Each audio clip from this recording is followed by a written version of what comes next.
Welcome back, riders, to another week in the passenger seat. Woo! Woo! Today we got a very special video for y'all, and first of all, we'd like to say thank you so much for another year hanging out with us, coming on these rides with us. We really appreciate it.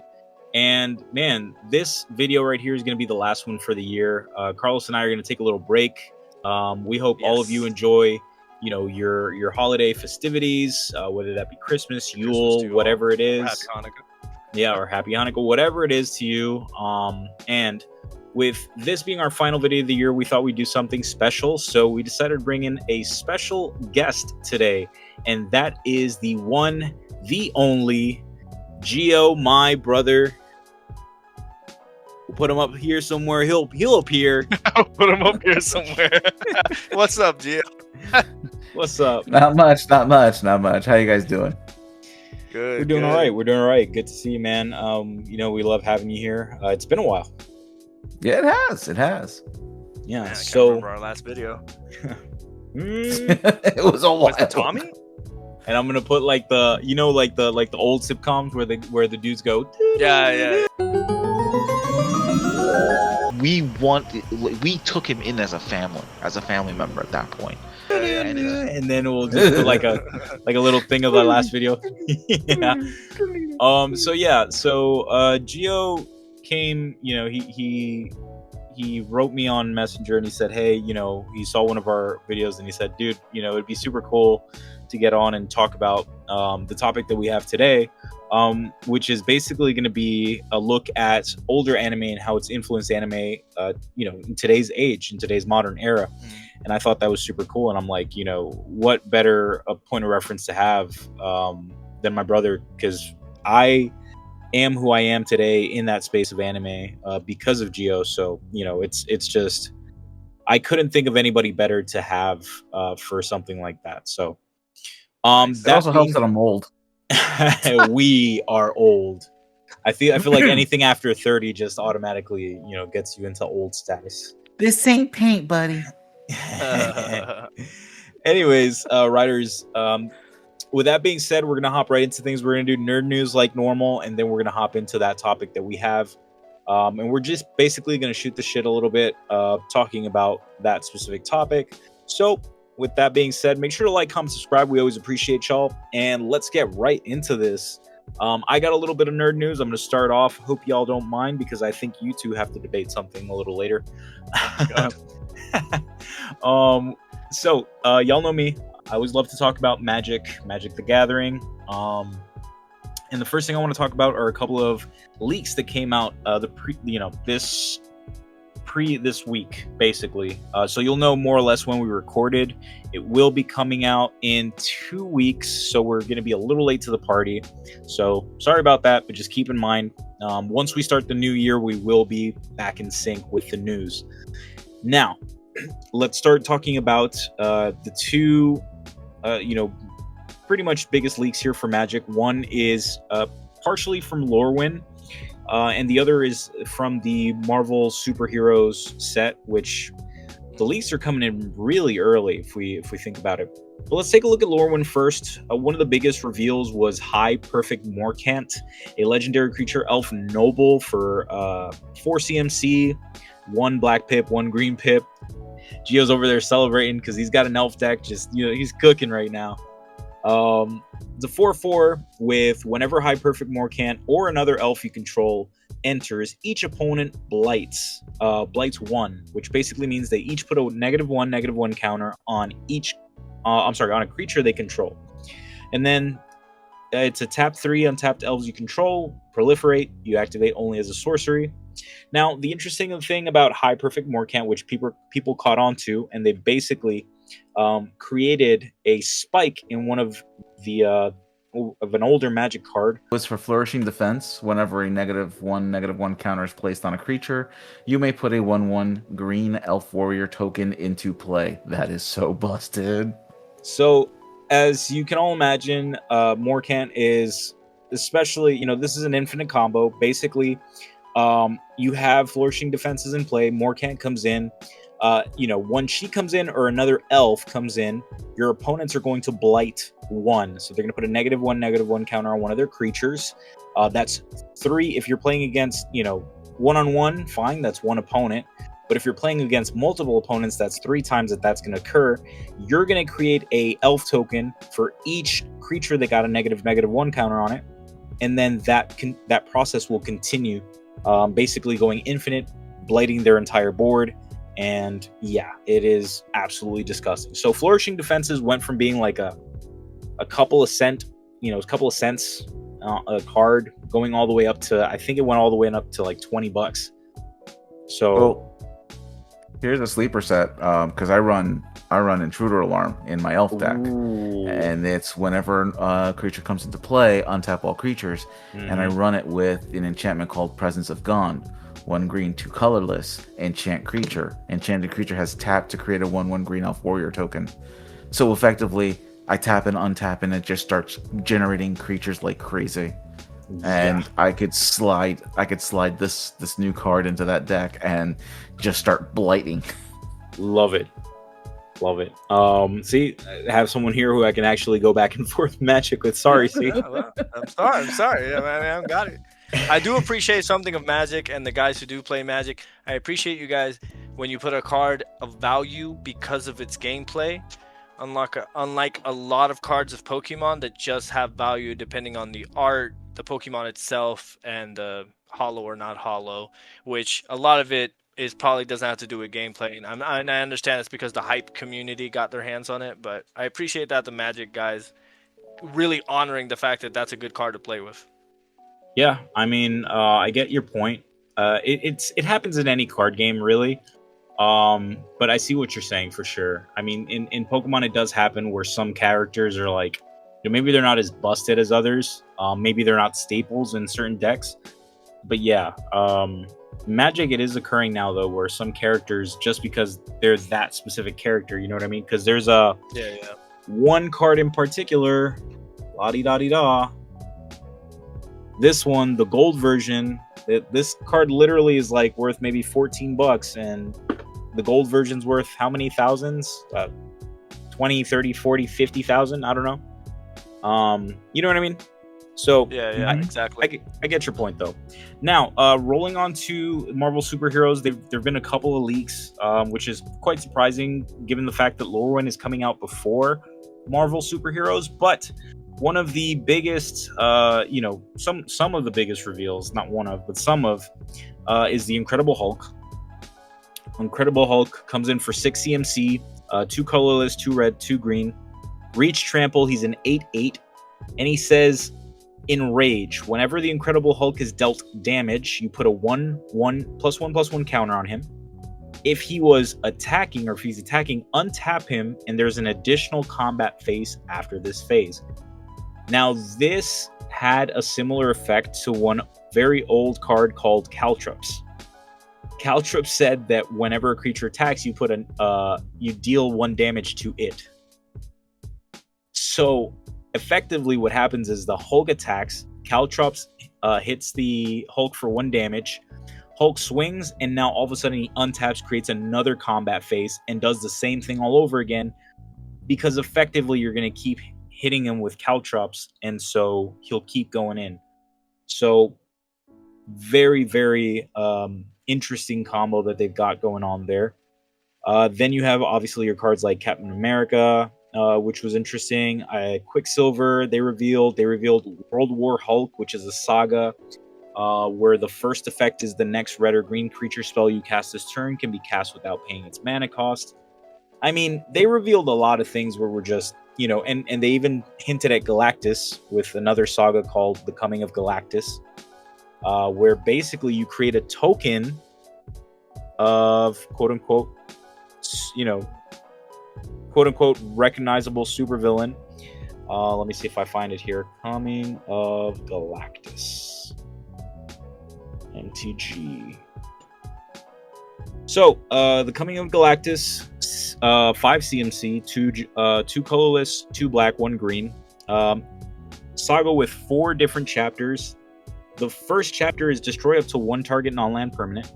Okay. The other 2, chapter 2, chapter 3, is each opponent loses 2 life.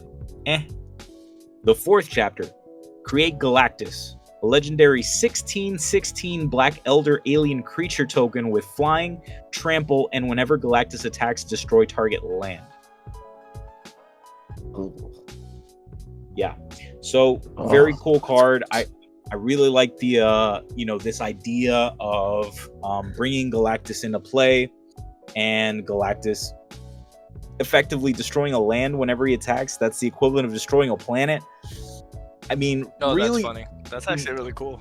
Yeah, really, really good flavor on their part, I think. Yeah. I wonder if they're trying to make up for the Spider-Man fumble. Which was what I was about to get to. Thank you for saying that. So yeah, I feel like this is Magic's way of recovering from that little fumble they had with Spider-Man. A lot of complaints came in, and I think that, but the thing is, I think what it really is, because you say that, right? They're trying to make up for it. But remember that these R&Ds for these games, they take months or years. So they already had this set planned out. My assumption is that the Spider-Man set really was a rushed set on their part. And so they didn't really give it the consideration or care that they did with this new set. So hopefully this amends things, and we'll just see about that. Anyways, I don't want to get too deep into the whole Magic rabbit hole. Gio, Carlos, you guys have the floor. All right, well, for nerd news, especially because it's our last video before 2026, guys, there's a lot of stuff coming out for 2026, so we're just going to go off based off trailers of what we're going to enjoy for next year. I'm going to start off with Avatar Season 2, the live action. We finally got a trailer, we finally got to look at Toph, and basically not almost everything that happens in the season, even though we know what's going to happen in the season, but we really did get a good glimpse of majority of it, and Toph actually looks pretty good. And when she hit the floor and you got that Daredevil vibration shit, I was like, ooh, okay, I'm gonna like this. So obviously a lot of people can't wait for that. I don't know if you guys saw the trailer. Thoughts? I haven't. So I saw a little snippet. I was sort of like saving it to watch it later, but I haven't gotten to it yet. But I did see Toph though, and I do agree with you. I feel like it looks good. It looks good. Some complaints are coming from the fact that you can't even stop this. Aang is aging. So if he's aging, he's getting older looking, older than he looks like in the first season, and he's getting taller than Sokka. So people are complaining about that, but it's one thing. It's like, it's a boy. He's gonna be doing this. You know what I mean? Like, you can't stop his growth, and you can't just change the actor mid-season. The fans want to stunt this actor's growth. I was like, yo, like, you can't stop him from growing. What do you want from him? But supposedly they already filmed or already filming the third season to probably prevent that issue. So they're already on top of that for the fans who got angry or whatever. Jumping on to the next trailer, they were going to get movie for next year was Supergirl. They finally released a teaser trailer for Supergirl. And a lot of fans, I don't know if you guys saw it, but it looks a lot like Guardians of the Galaxy simply because she is in space and the whole story is in space. She's going around helping a girl to get revenge. Basically, it's based on Supergirl, Woman of Tomorrow. If you guys haven't read that comic, go ahead and read it. It's by Tom King. Fantastic. And we got our first look at Jason Momoa as Lobo, which, great casting choice, honestly. I really enjoyed that. Did you see that? Did you see the trailer, Gio? Far too long. But, yeah, I'm mixed on that one. Oh, why? I gotta know. Interesting. I grew up reading Supergirl comics in the 90s, which was a very different Supergirl altogether. It wasn't Kara Zor-El.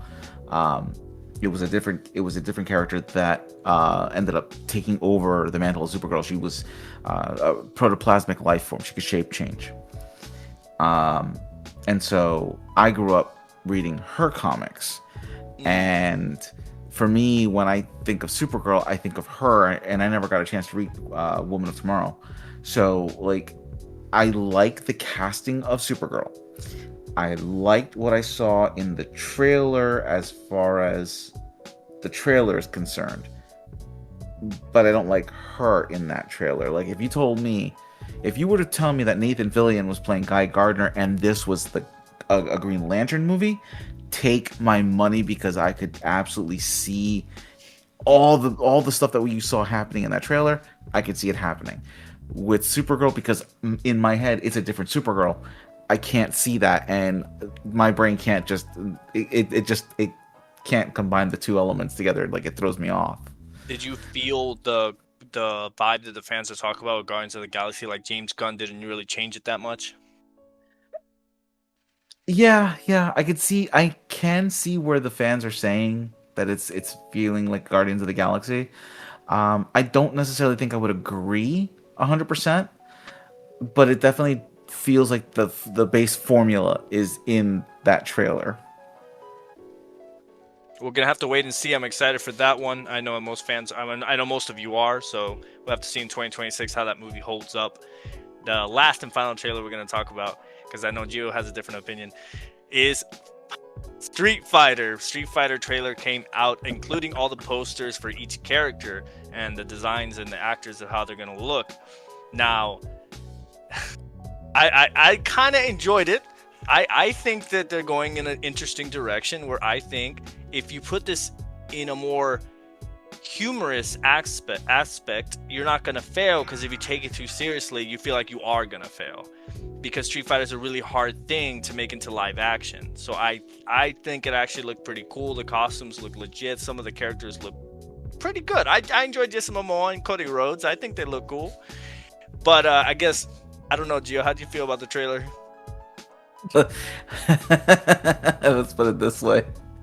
I kind of feel like a bunch of execs got hammered really hard, and let's just make a Street Fighter movie really bad. And it's like, I saw the trailer and I'm like, this movie is terrible, absolutely terrible, and they're leaning into it, and I respect that.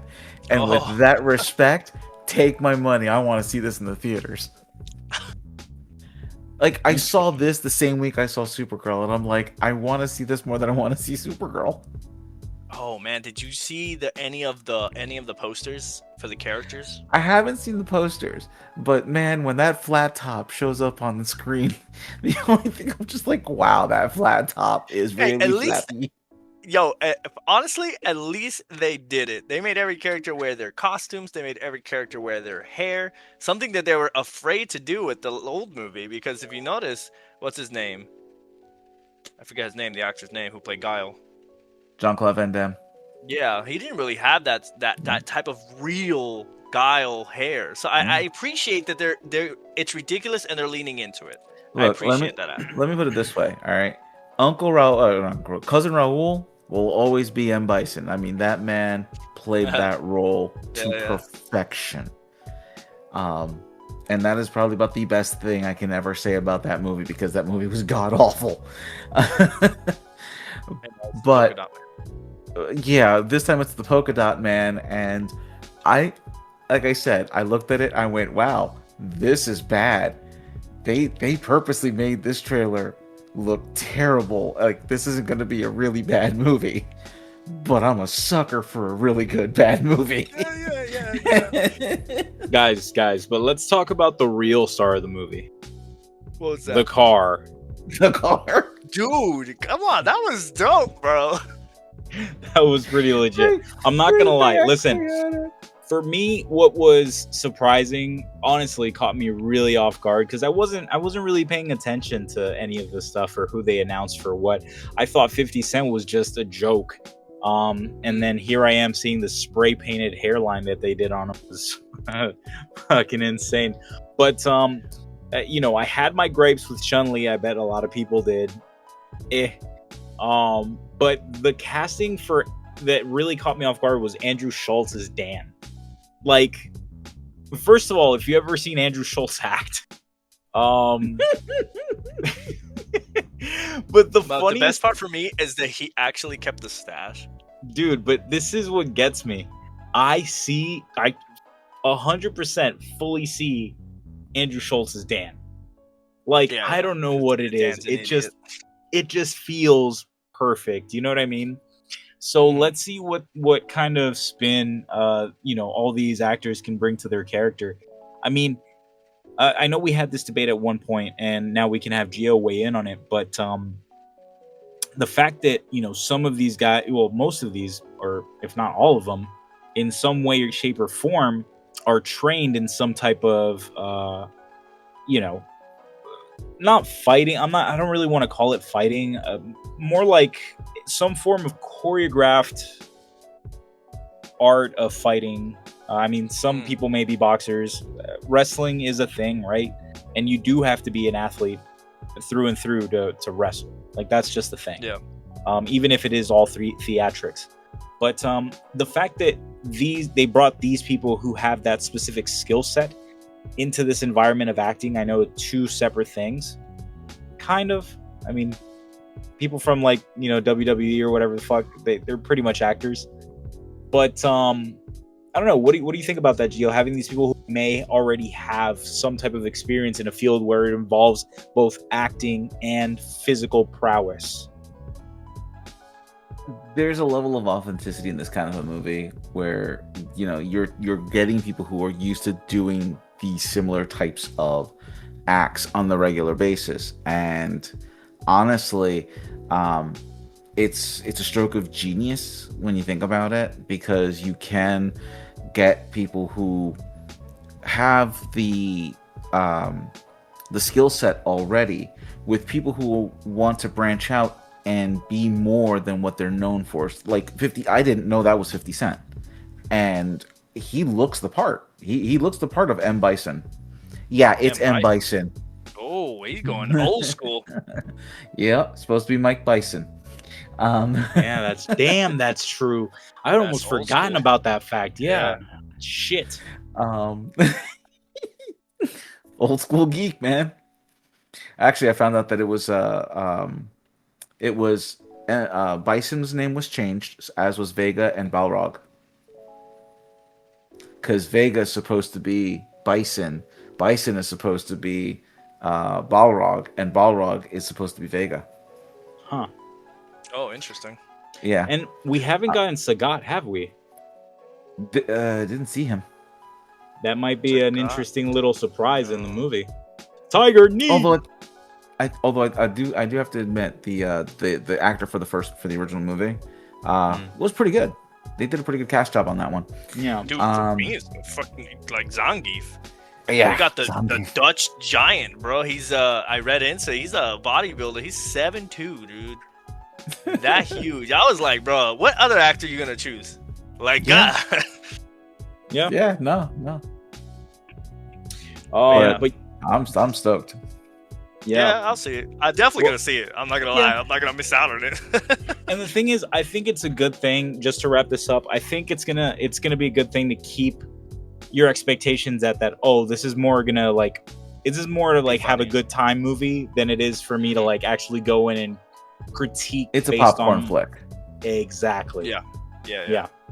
So yeah, as long as you go in with that expectation, you're gonna have a great time with that movie. So, but yeah, writers, let us know what you think about the Street Fighter movie and how you think it'll turn out. Now, wrapping all that up, let's go ahead and hop into the main topic of this video, and it's gonna be talking about how classic anime has influenced the modern day anime. And you know, Gio, you have the floor, man. I mean, I feel like your experience, your expertise, and knowledge on the topic is really going to be something that's going to be really. About to call you old. In a way, I am. Let's be honest, I am. In a very classy way is what I was going to do. So if you could shed some light on some of our viewers who may not like even know, because I was watching one of YouTube shorts today or yesterday, really caught me off guard. It's one of those dudes who guess the name of this anime character, and every name that you get correct will double the amount of money that we give you. And dude, the list was super easy. I mean, dumb easy. Like the guy who he was asking had trouble with Edward Elric, and who's that? And Inuyasha. And I was like, whoa, dude. I felt at that moment, I feel like there's school guy. Exactly. But that's the thing, that the fact that there's a generation who don't know who Inuyasha is crazy. So I feel like, you know, we doing this, and Gio, you shedding light on some of like the classics that brought forth these anime titans as they are today, because obviously they didn't used to be like that. Yeah, I mean, they used to be, but in their own right. I'm sorry, I don't want to disrespect like the classics. Yeah. I mean, you've got to understand. There was a huge paradigm shift, and I was right in the thick of it when it happened. You were a little on the younger side, so obviously you weren't as aware of what was happening. But back when I was young, and we're talking early 80s, there were only a handful of shows that had that anime style to it, but they weren't entirely anime. I mean, at the time you heard of Speed Racer, you heard of Astro Boy, you heard of Gigantor. Those are the big ones that came up in the 60s and in the 70s here in the country. But it wasn't until the 80s came around where anime really started to punch through to mainstream media, and even then it was very, very downplayed. You had companies that were trying to get this animation from another country to come over. For example, one of the most popular anime, and it is an anime, that came to this country was Voltron, but it was under the ban. Its original name was Go Lion. And recently, like, I was doing a deep dive on some stuff and found out that originally that wasn't the cartoon we got, was not the cartoon that was supposed to be Voltron. There was a mistake. The company that was trying to bring this cartoon forward had chosen a completely different anime with a lion in the chest plate. I'll have to look up the name for it for you guys. But instead, they received Go Lion anime, and the original presentation, which you can find on YouTube for free, it was brutal. It was absolutely brutal. It was very dark for even 80s standards of anime, and we're talking about a generation that grew up with watching an entire planet explode with Thundercats. And so what they did was effectively they watched the anime. They had no translations. They had to figure out what was happening based on the action. And then they wrote an entire story. And that became the rock that ended up becoming Voltron.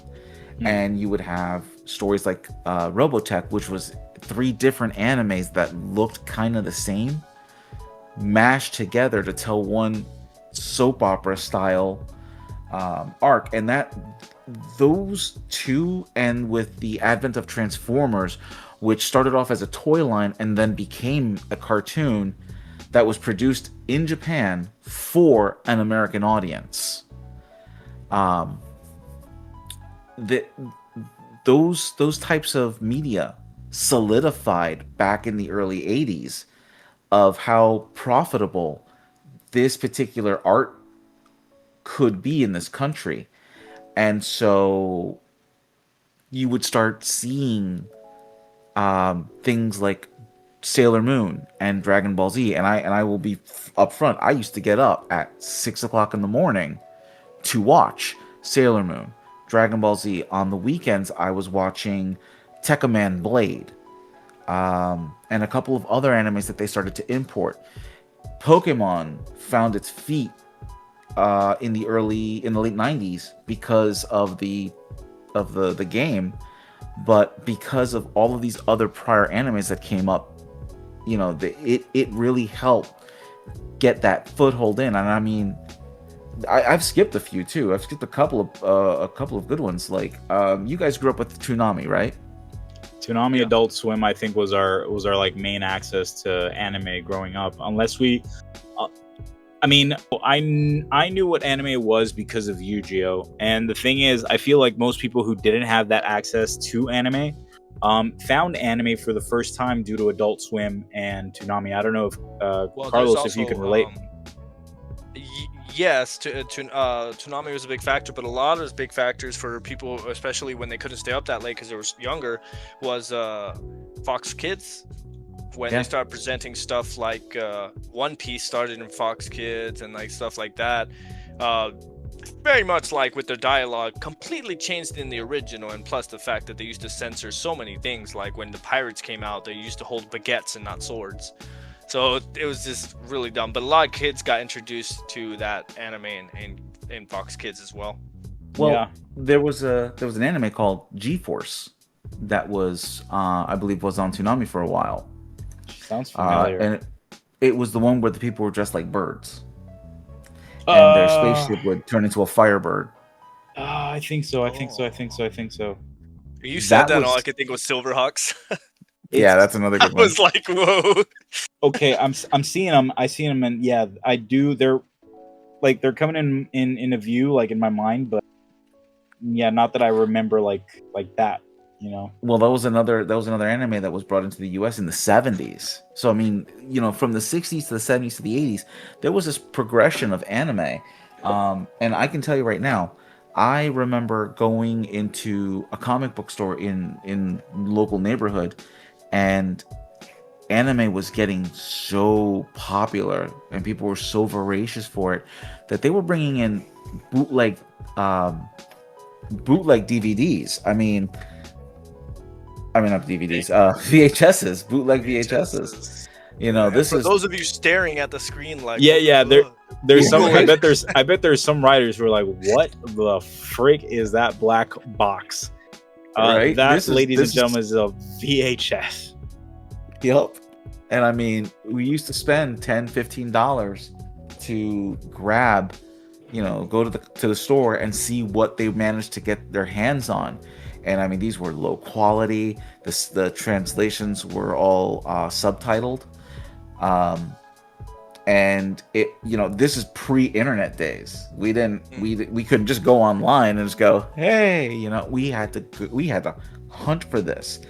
And people talk about the big three, but nobody understands why the big three came about, how the big three came about. And if it wasn't for channels like Sci-Fi Channel and I'm trying to think of what's the other one that Cartoon Network, old school Cartoon Network, not what they've become, but back when we were much younger, they were getting their hands on all kinds of stuff and just trying to bring that more mainstream. Dragon Ball just happened to take off, and it wasn't even the first series that did well. It was the second series, Dragon Ball Z. But you could go into video stores like Blockbusters or even your mom and pop place, and they were trying to get their hands on some stuff. Like, I remember watching Ronin Warriors back in the late 80s, which was it's known by its Japanese name as Samurai Troopers, which is basically, again, a pre-Power Rangers type style anime. I remember renting out a really dark anime that I hold dear in my heart called Guyver, Bio Booster Armor. Which I don't know if any of you guys know what it, have ever even heard of it, but Mark Hamill did a live action movie based on it. Okay.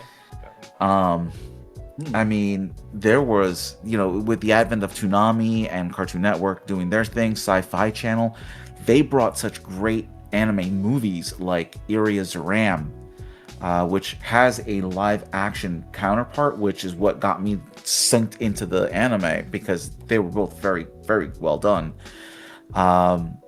We had Yu Yu Hakusho on Adult Swim. Inuyasha, which, I'm a huge Rumiko Takahashi fan. I love Ranma 1/2. It's currently being redone by Netflix, and it's still just as good as it was back then. Tenchi Muyo. Neon Genesis.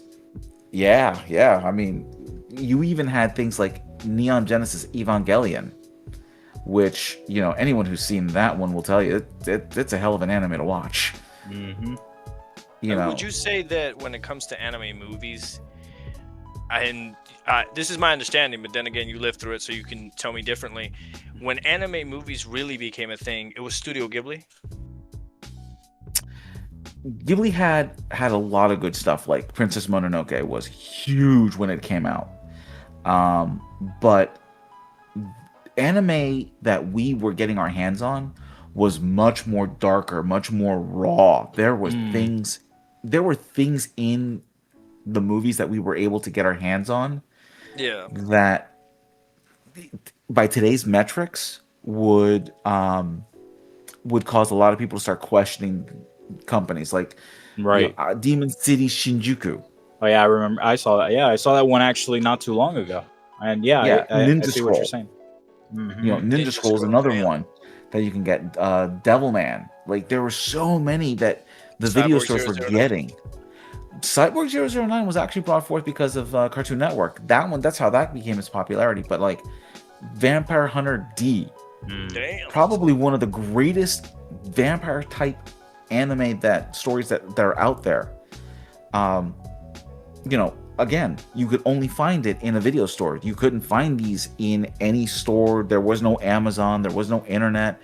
It wasn't until the late 90s where Crunchyroll, which was originally a pirate site, was the go-to place to start finding all of these popular anime that were not coming over to the US. And it was that voracious demand for something so raw, so unfiltered. That's what brought all of these other animes to the US. And it was like a floodgate opened because we went from trickle to just everything under the sun. Yeah. So I 'Cause think you guys were introduced to Berserk, right? Berserk is like early 90s. Berserk, yeah, Berserk's another one. Well, Berserk is 1997, I think. Is it? Yeah, I think it's 1997. But or so much 1996. Yeah, but so before I get to what I think Carlos was trying to say regarding the movies, I see what you're saying, Gio, because I feel like it's one of those effects that if anime had gotten popular back then, I think it would have been one of those cases like what happened with D&D or Pokemon, where it was almost villainized or like seen in a very evil eye kind of way. You know what I mean? Like stuff of the devil, Satan, and all this. What was that term they used in the 80s? Satanic panic. The Satanic Panic, yeah.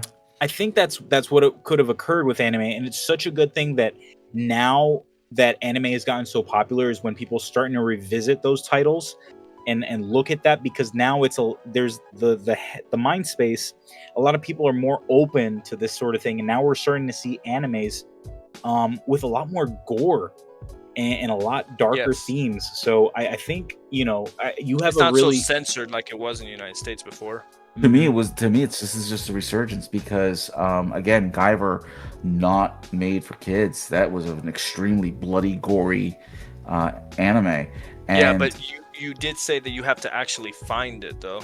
But when anime actually video stores actually were able to United catch them. States, I don't know how they got them, but they were able to start catching them. when they came out in the United States for TV, in the beginning, a lot of anime was censored. Well, that's the If it thing, came though. out on TV. A lot of the ones that I've mentioned were never made for TV. Were never actually aired. You had to go to a video store and find them, and that's where they would catch them. And the weird part, the truly weird part, was they didn't have a distinction between anime and hentai. They didn't know that there was a difference. Yeah, I found that out at 16. Yeah, I mean, I feel like most of these, mom and pop video stores and stuff like that, they didn't really care to watch what was on there. They just, said, oh, these funny little cartoons coming from Japan, and let's just, stock them as well as we can, because these kids are coming in and they want this stuff. They're looking for this stuff. This is what's hot on the market right now. I don't think they really took much care into looking into what this stuff was. So I can see how that had a few things slipped through the cracks. Now, what I wanted to mention regarding what Carlos was trying to say with the movies was that when you thought about movies, anime and movie spaces, initially, comparatively to what it is today, where now, we're seeing movies like Demon Slayer, My Hero, Chainsaw Man, all this stuff is coming into the theaters and they're really big box office hits. Back in the day, I feel like the only thing that you'd ever see hit theaters were probably Ghibli movies. For the general public, yes. Yeah. Yeah. So and even then, it was a rarity. Yeah, exactly. Yeah, that's true. Exactly. And then So Spirited Away won an Oscar, and it blew everyone away because it was an anime movie. So I think yeah, the rise in popularity of anime and now things coming in the theater, and these companies seeing that, wow, there is a profit to be made in these sort of things. I mean, shit. Chainsaw Man came out what? Was it October-ish? The movie. It was October. Yeah. Yeah, it was October-ish for you, and I think it was November-ish for me. And then now they dropped it on Amazon Prime, so you could buy it. So that was super quick. And just to emphasize how big of an impact these movies are getting nowadays, the Oscars always start out with a big list, and they have to narrow it down to 5 movies. There's a list of 15 animated movies nominated for the Oscars, and Demon Slayer and Chainsaw Man made the list. Yeah. For the Oscars. Yeah. It just goes to show, yeah, definitely the obviously we live in a consumerist market. I don't want to get too much into that aspect of things, but the fact of the matter is, if it's making money, then obviously they're going to push more and more for it, and they're going to advertise it more. There's going to be more marketing. There's going to be more of a push for them to pump out, the stuff that people want to consume. So I think it's just like a natural progression of this is the type of society we live in, right? And again, not trying to get too political into it, but so what do you think are some of the titles that have had the biggest influences in some of the big name animes we know today? The Demon Slayer, the My Hero Academia, Dan is really popular right now, and we keep having these animes that keep coming out, not just from Japan. Now we're starting to see other countries come up with animes that are fantastic. We've had some great ones, even from the US, but now we're having some from China, some from Korea that are coming up, and they're doing a great job as well. Marketing wise, like as big of an impact as old animes did have, and of course Sailor Moon and Dragon Ball have humongous impacts, but my personal opinion is I feel the anime that really exploded in the United States and made anime, I think, popular amongst kids was Pokemon. Yeah, there was a time where you could not flip a channel and not see a creature capture type of anime going on. You had Pokemon, you had Digimon, you had Monster Rancher. Oh yeah, Monster Rancher. Yeah, come on, buddy. For those of you who don't know, somewhere. Yeah, for those of you who don't know, I remember playing the Monster Rancher games on PlayStation. Going through your stack of CDs of music to see what you had hidden in there. Yeah, but I can see what you're saying, though. It had a humongous influence. Yeah, I mean, even Yu-Gi-Oh! Was big. You had Bakugan, you had Beyblade. I'm trying to think. There was another one. It's in the back of my head, and I cannot. You have to understand, I consume anime like it's Chinese food. That type of genre really does stem from how popular Pokemon became. Yeah, and I mean, there's a lot to be said with what's coming out now. What's the Goblin Slayer? Like, a lot of people lost their crap over Goblin Slayer, but I don't know what that is. I saw the first. You've not seen Goblin Slayer? Oh, okay. Just watch the first 10 minutes. I'm going to tell you right now. The first episode is rough. It is really, really rough. But the storytelling is solid in that anime. But it's very reminiscent of how raw and unfiltered anime back in the 80s was. And and not to get too terribly into it, but right now Japan is facing a lot of issues with payment processors over anime and manga that has these kinds of tones into them, because outside influences are trying to put pressure onto the media. But the thing that people don't realize or don't remember or forget or don't care is that the reason anime became popular in the first place was because it was so raw, it was so unfiltered. It basically gave it, here's the story, consume it or move on to something else. They just didn't care, and the stories were very compelling. They were very well fleshed out, even by those metrics back then. And you see that influence today with these episodic animes, where if you miss an episode, you are totally lost. It was part of Rumiko Takahashi's storytelling style. It was part of Akira Toriyama's storytelling style. Even with Go Lion, like there was some form of progression that just it made you want to watch more. And that's a lost art in a lot of media today, where you can just pick up any episode of any TV show and just it doesn't matter what happened in the last episode. But with anime, with storytelling anime, the way they present everything, you miss one episode, you're lost. Yeah, unless it's a filler. You know, unless it's a filler. True. But I will say anime has a big influence in the sense of the way we view television now. Even American cartoons are copying off of anime.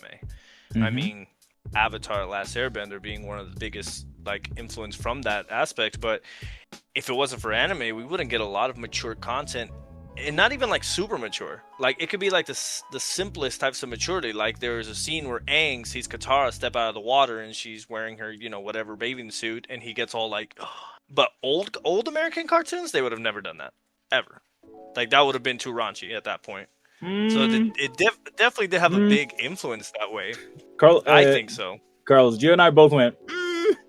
I think there's some cartoon shows, and I'm not talking about cartoon shows that you can rent and find out on the side. I'm talking about the ones that kids were able to see not late at night, like Saturday morning cartoons. My dude, Thundercats first episode, they were all naked. Yes, I understand that part, but it wasn't shown in a sense where like how Aang was kind of like horn dogging for her. Like there wasn't that like innuendo part of it, which I feel like anime was a big influence in that. Well, okay, but I mean, if we're talking about like, you know, certain things with like older cartoons, and again, not to get too much into it, but like cartoons like Ren and Stimpy, Rocko's Modern Life, Cow and Chicken. There was a lot of innuendos. Dexter's Laboratory. There's a lot of like our childhood cartoons. There were a lot of messed up shit that we look back on it now, and we're probably going to be like, I can't believe this aired. Some of it's canceled now, actually. To be fair, Ren and Stimpy should have never been for kids, and that was on Nickelodeon. That was facts. Rocko's Modern Life, a great show, and the overall stuff that they presented in front, great stuff. But if you pay attention to the background, not made for kids. Also on Nickelodeon. Yeah. Nickelodeon was they were just wild in those days. Yeah. Cartoon Network too, though, because when Dexter had the X-ray glasses and he looked at his mom's ass, I was like, bruh, come on. And he was like, oh, and then the mom was like, have you found the remote? And he's like, I found it now, and walked away. And you're like, yeah. Where's the remote? I forgot that episode. You're right. Oh, that's messed up. Anyways, let's continue back to anime. No, you're fine. Reeling it back into the anime space. Yeah, it's all connected to some form. Yeah, in some way, some shape, form. But yeah, let's talk about the you know, these mangakas now in present times, and not even that. Like some of these shows don't even have to come from a manga at the beginning. Like some of them just stem as a show, period. But if we talk about modern day, if we talk about modern day, you know, manga artists, so obviously big names are obviously going to come. Demon Slayer, in what is today's more relevant anime, of course. Demon Slayer, Chainsaw Man, Dan Da Dan, like I mentioned, My Hero. We have a new one. What's the name of that one? See, I think you told me that you saw. Huh? Sakamoto Days? Sakamoto Days is one, but I'm talking about the one where it's Gachiakuta. Thank you. Gachiakuta, where it's have you seen that one, Gio? I'm currently stuck on. It's literally like it came out this year. It's like new anime for kids. Like it's gonna be one of the ones that blow up in the future. No, because I'm currently watching the what is it? My Gacha Powers to level 9,999. Oh, okay. Watch those? Yeah. So Gachikuta is the mangaka is Kei Urana. I hope I'm not butchering that. Which is basically a mentee of. I'm gonna have to look up the name here. It's basically the mangaka who did Soul Eater. Okay. Yes. And basically, they were Atsushi Okubo, and they were his mentee, and now they're in this space making this manga called Gachakuda, and I think it has an anime right now. But it is, it is becoming very popular. But yeah, so these new manga artists are coming up with these ideas, because I feel like Dandadan is pretty fresh, right? It's a nice little spin to the typical trope of like, paranormal or alien kind of trope. Now they just bashed it together in a really cool, fun way. It's Tenchi with a twist. It's what with a twist? Tenchi with a twist. Oh, yes. And then we have a lot of these manga that are coming out or not manga, just manga, anime, whatever. They're coming out with these pretty interesting or nice little spin on maybe classic tropes, maybe some new stuff. I'm trying to think in like they the take realm. a lot of inspiration from older animes, like newer mangas and newer anime. It is extremely hard to be original. Yeah. There are going to be so many of them that grab from the past, because to create a new story and out of just nothing without any inspiration, that is so hard right now for anime. So any anime you watch right now, you could trace it back to an older anime and be like, oh, it sounds like this one, or it looks like this one, or the power base is similar to this one.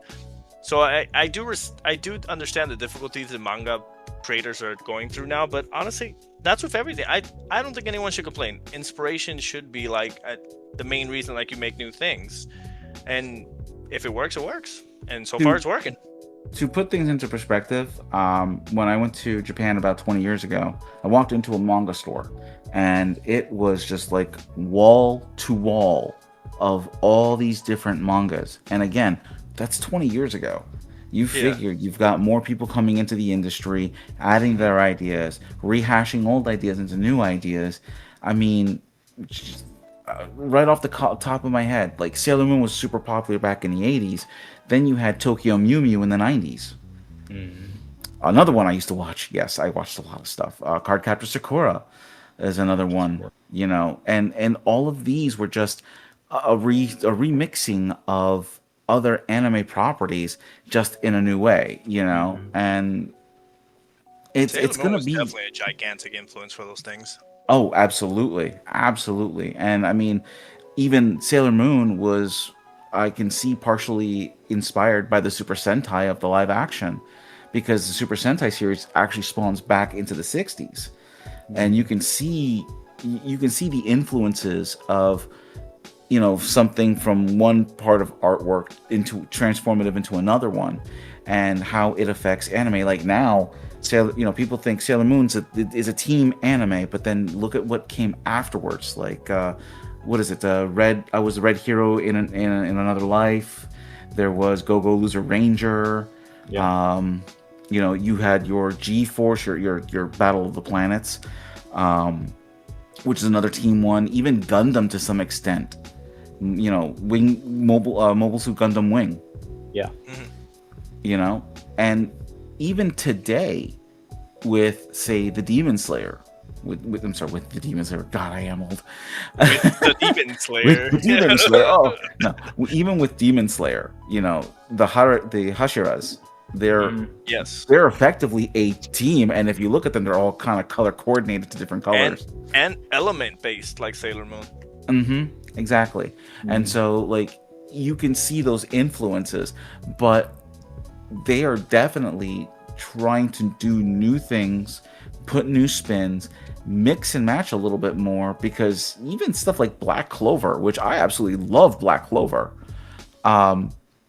you can see those elements. Like Black Clover is really just a reskinned Dragon Ball Z with swords. Mm. That's interesting, considering the fact that they're wizards.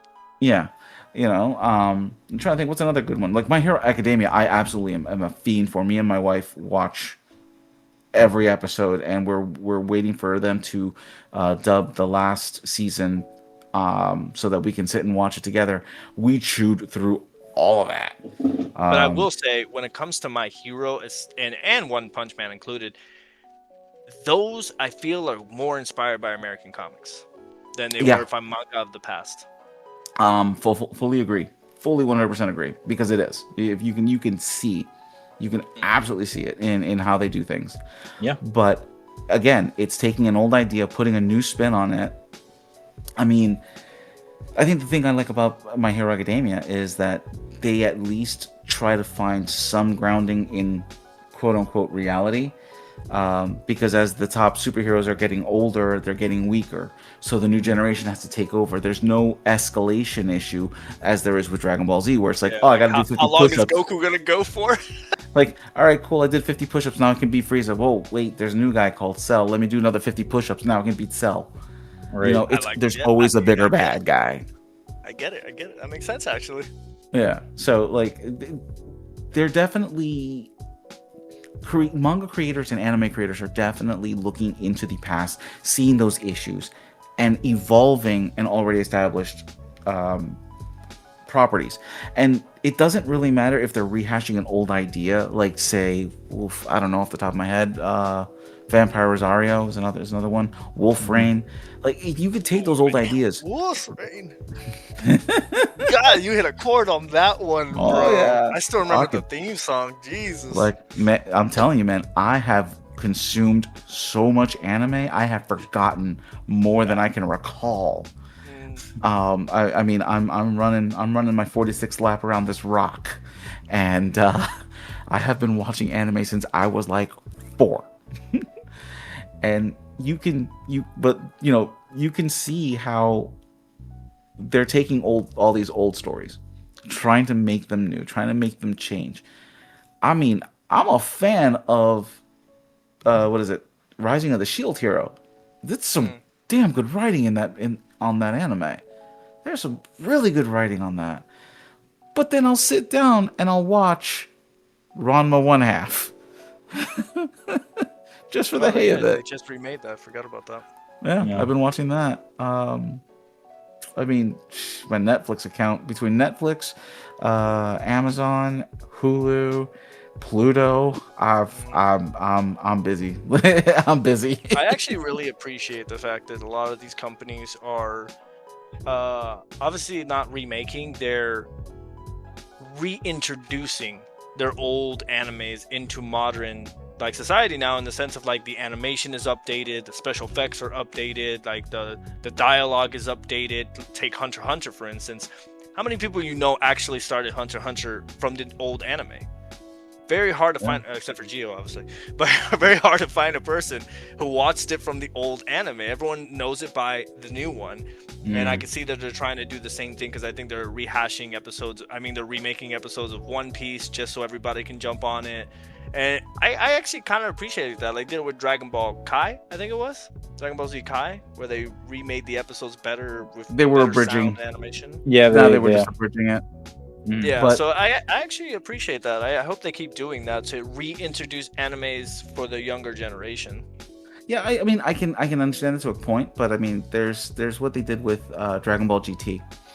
I have one of the original episodes of Dragon Ball GT in VHS format from a bootleg in the storage room, and episode 1 straight from Japan is very different from episode 1 of the US presentation of that show, because the storytelling actually shifted. Originally, Dragon Ball GT was more Dragon Ball based, where it was more adventure, but the popularity was still hungering for that Dragon Ball Z. You can see the shift happen mid storyline between the Dragon Ball storytelling and the Dragon Ball Z storytelling, and Dragon Ball Super is kind of retconning all of that. Wow. I think Joseph would agree that I really wish Yu Yu Hakusho would get a remake already. That is such a damn good show. I need better animation for that anime, so the younger generation can respect it. Yeah, and not that garbage that Netflix did. Yeah, No, here's man. Not live action. I don't need more live action. facts. Yeah, I mean, I don't know. Something in me kind of feels like they shouldn't fuck with it. I feel like it's You might be wrong though. Hunter x Hunter did well. yeah, but I don't know. I don't know. There's something about the original that just they may ruin the soul of it by trying to recreate what they had at that I point. will admit that is a valid fear. But after watching Ranma 1/2, if they do the same level of treatment to something like Yu Yu Hakusho to what they're doing with Ranma 1/2, I am absolutely down for it, because even the cringiest things of the original presentation of Ranma 1/2, they seem to have kept in this remake. And I mean the really messed up cringy stuff. Yeah. It's still there. It is still there. And so I would love to see some more properties, brought back, like you said, Carlos, update the graphics, tweak the sound, but keep the story, keep the script intact. Okay. Yeah. So that way a younger generation can jump on these animes and they won't get forgotten. Yeah, because there's some absolute bangers out there. I can see that. Anyways, I think this is a good stopping point for us. We've been going we on. can go for days. I was gonna say We could go for a while, and we've been on for an hour. But that we could title the video like that, our 1 hour end of year special. there you go. Core memory. Anime. Goddess and Escaflowne. I'm sorry. Escaflowne sounds. Wait. Escaflowne sounds very familiar. We're gonna start off the video with a clip of just Gio saying, "Oh yeah, back then anime and hentai were the same thing." I want the video to start like that. Wandering Samurai Rurouni Kenshin. Yeah. Well, of course. I'm looking at my wall. Yeah. I got my DVDs over there.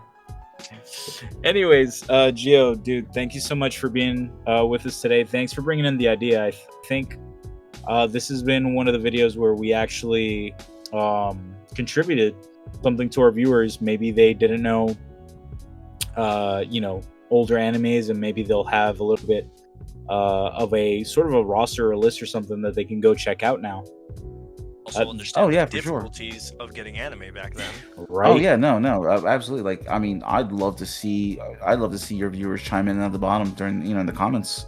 For sure. What animes that we didn't mention that should have gotten, like, Outlaw Star just popped in my head.